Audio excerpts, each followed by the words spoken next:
Hey, today we got a special treat for you. We're in the Spider heading down to Georgetown Airport.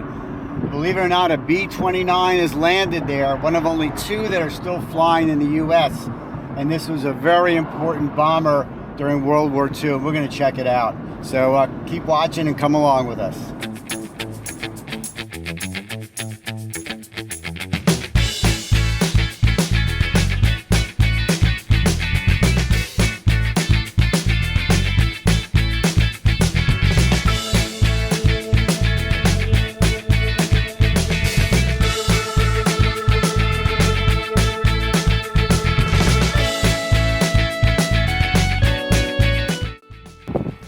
Hey, so we're at a small municipal airport in Georgetown, just south of the city, and never been here before. It's for private aviation.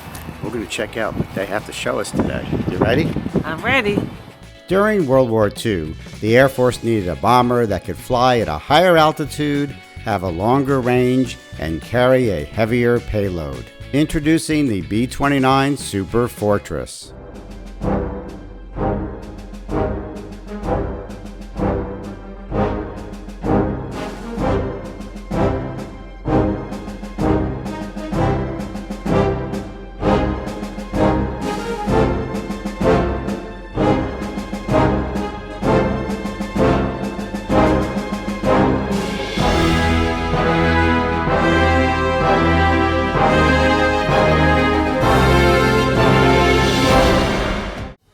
Back in World War II, this was the top-of-the-line long-range bomber and used in the Pacific to bomb Japan.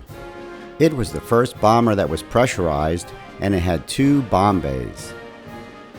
At the time, it could fly further and higher than any other bomber and carried the most payload. It had the most advanced radar at its time and also was partially computerized.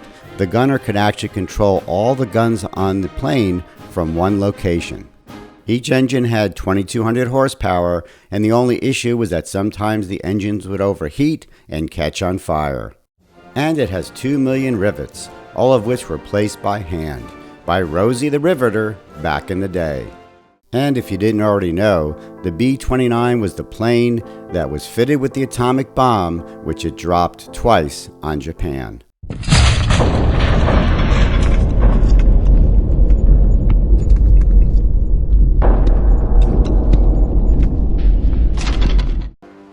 Now, the B-29 that we're visiting today is known as Doc.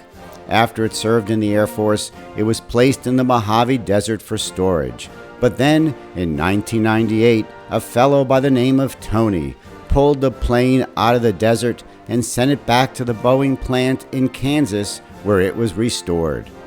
It took countless hours of volunteers and donations to bring Doc back to life. And then, in 2016, it flew again, and now it tours the country. I'll put a link below to Doc's website, and there you'll find the list of places Doc will be visiting in the summer and fall of 2024. After purchasing our $10 ticket, we waited online for about 40 minutes to see the inside of Doc. We entered from the forward bomb bay and learned all about the bombs that this plane carried. This is a 1,000-pound bomb above my head. There's a 500, there's a 250. So they could have racked 10 of those big ones in this front area. There's an identical bomb bay that's on the back side of this wing that you're standing under now. Total capacity 20,000 pounds, twice what a B-17 would carry. Now, do you see that silver tube running between the bombs? The flight crew had to crawl inside that tube to get from the front to the back of the plane.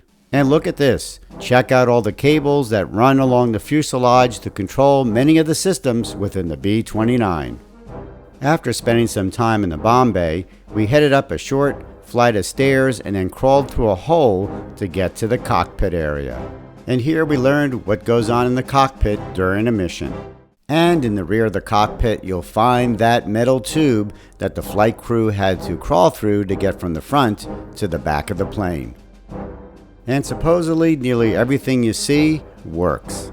Now, in the nose of the plane, you'll find where the pilot and the co-pilot sit. And in front of the pilots sat the bombardier. It was a great day out. Check the website below to see when Doc may be coming to your local airport. Until next time, safe travels.